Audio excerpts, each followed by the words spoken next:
शेर तो ऐसे है कि लोग जुड़ते गए, कारवां बनता गया, लेकिन आम आदमी पार्टी के लिए ये लाइन पूरी तरह से उलट गई है कि लोग टूटते गए और कारवां बिखरता गया। और बिखरते कारवें का ये सिलसिला अब एक नए मोड़, नए पड़ाव पर आन पहुंचा है। नमस्कार, मैं हूं आशीष त्रिपाठी। न्यूज़ 18 के सोशल मीडिया प्लेटफॉर्म पर आप सभी का बहुत स्वागत है। अरविंद केजरीवाल जो जमानत पर बाहर हैं और उनके ज्यादातर सिपहसालार जमानत पर बाहर हैं, जो किसी तरह से किसी वजह से बचे हुए हैं, जिन पर अरविंद केजरीवाल जो जमानत पर बाहर हैं और उनके ज्यादातर सिपहसालार जमानत पर बाहर हैं, जो किसी तरह से किसी वजह से बचे हुए हैं, जिन पर भ्रष्टाचार के आरोप भर लगे हैं, उन पर कोई आरोप सिद्ध नहीं हुए या फिर कोई ऐसा तथ्य, ऐसी कोई जांच या ऐसा कोई सबूत एजेंसीज के हाथ में नहीं है जिसकी वजह से उन्हें गिरफ्तार किया जा सके, वो धीरे धीरे पार्टी छोड़कर जा रहे हैं। और अब ये धीरे धीरे बहुत तेज हो गया। जी हाँ, कैलाश गहलोत ये वो नाम है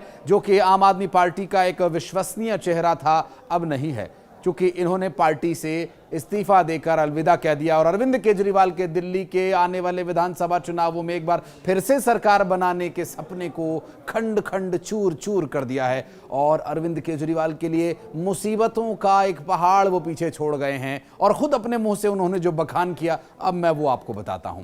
कैलाश गहलोत जो कि दिल्ली सरकार में परिवहन मंत्रालय का, पर्यटन मंत्रालय का प्रभार संभाल रहे थे, अब उन्होंने सुबह सुबह संडे के दिन एक ऐसा इस्तीफा लेटर बॉम्ब फोड़ा कि अरविंद केजरीवाल के कानों में साए साए की आवाज गूंज रही है। इस वक्त अरविंद केजरीवाल आगे विधानसभा चुनाव को देख रहे हैं और पार्टी के बिखरते लोगों का किसी का हाथ किसी के पांव पकड़ रहे हैं, लेकिन वो छुड़ा छुड़ा कर भाग रहे हैं। कैलाश गहलोत ने भी कुछ ऐसा ही किया। कैलाश गहलोत ने इस्तीफा देने के साथ ही अरविंद केजरीवाल पर जो जो आरोप लगाए हैं, बीजेपी ने कहा बहुत साहसी कदम है। अब बीजेपी सिर्फ कैलाश गहलोत के उठाए गए कदम की सराहना कर रही है, क्योंकि बाकी काम तो कैलाश गहलोत कर रहे हैं। कैलाश गहलोत ने कहा कि अरविंद केजरीवाल पार्टी को चला रहे हैं या सिर्फ केंद्र से लड़ाई लड़ रहे हैं, समझ में नहीं आ रहा। क्या अब हम, यानी आम आदमी पार्टी का उन्होंने यहां पर जिक्र किया कि क्या अब हम अपने आप को आम आदमी कहलाने लायक हैं, क्योंकि हमने सिर्फ केंद्र सरकार के साथ लड़ाई में समय गुजारा। अरविंद केजरीवाल को किन किन मोर्चों पर उन्होंने विफल बताया, चलिए अब ये भी सुनिए। अरविंद केजरीवाल को यमुना की सफाई के मुद्दे पर उन्होंने घेरा। अरविंद केजरीवाल को कथित जो घर बनाया गया, मुख्यमंत्री आवास बनाया गया, जिसमें रेनोवेशन के नाम पर करोड़ों रुपए खर्च कर दिए गए, बीजेपी जिसे शीश महल कहती है, उस शीश महल को लेकर कैलाश गहलोत ने अरविंद केजरीवाल पर निशाना साधा। और इतना ही नहीं, अब आगे अगर बात करें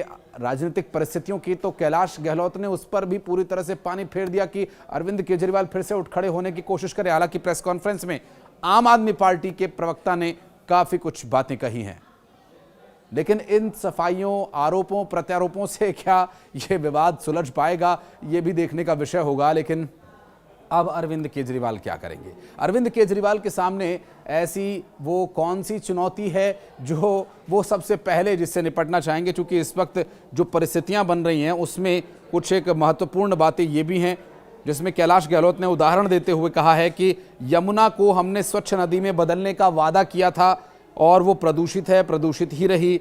इसके अलावा शीश महल जैसे कई शर्मनाक और अजीब विवाद हैं जो सभी को संदेह में डाल रहे हैं, सभी को मतलब दिल्ली की जनता को, कि क्या वो आम आदमी पार्टी को वोट करे या ना करे।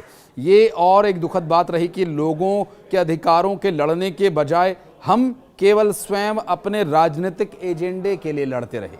अब कोई पार्टी जो विधानसभा चुनाव या किसी भी चुनाव में जाने को तैयार है, वो अपनी तारीफों के पुल बांध रही है, हमने फलां किया, हमने ये किया। अब उसी की पार्टी का, उसकी सरकार का एक मंत्री अगर पार्टी छोड़ दे और बाहर आकर कहे कि जी आपने तो कुछ नहीं किया, और कई तरह के सवाल उठा दे, तो फिर आप ये समझिए कि उसकी क्या कैफियत होगी, उस पार्टी के मुखिया की क्या कैफियत होगी। क्योंकि ये पूरा विवाद अरविंद केजरीवाल की उस शीश महल, शराब घोटाला, यमुना की सफाई, दिल्ली की अव्यवस्था और तमाम मुद्दों पर केंद्र सरकार के साथ हुए द्वंद्व के विषयों को लेकर है।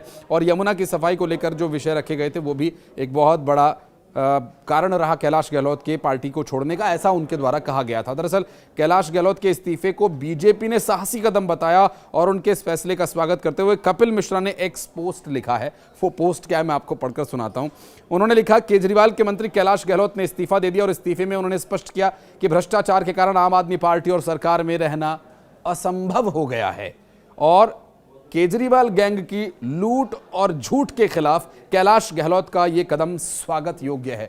बीजेपी तो स्वागत करेगी स्वाभाविक रूप से। कैलाश गहलोत ने पत्र में यह भी लिखा कि शीश महल जैसे कई शर्मनाक और अजीबोगरीब विवाद हैं जो हम सभी को संदेह में डाल रहे हैं।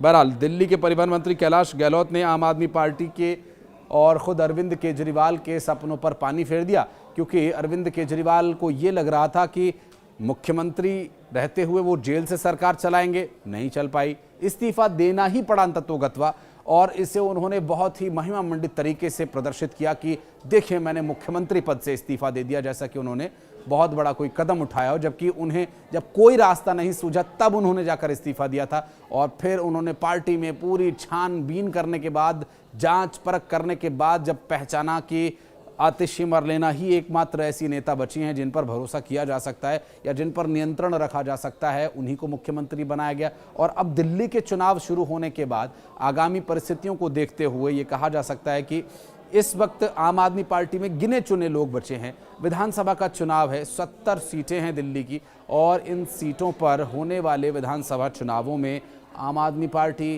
क्या मुंह लेकर लोगों के बीच जाएगी। निगम में जो कुछ हुआ, निगम पार्षदों ने जैसे आम आदमी पार्टी को छोड़ करके बीजेपी ज्वाइन की, ठीक है उनका मेयर बन गया, एक अलग विषय, लेकिन अब आम आदमी पार्टी जहां उनके विधायक जाते हैं, कई बार वो मारकर खदेड़ दिए जाते हैं, कहीं वो जाते हैं बात करने की कोशिश करते हैं तो भागकर जान बचाकर उन्हें भागना पड़ता है। तो ये सब कुछ अगर चल रहा है तो विधानसभा चुनाव में उनकी क्या स्थिति हो सकती है, इस बात का अंदाजा आप सहज ही लगा सकते हैं। हालांकि बीजेपी के कई नेताओं की प्रतिक्रियाएं इस पर सामने आई हैं, जबकि आम आदमी पार्टी भी इसमें कई तरह की सफाई पेश कर रही है।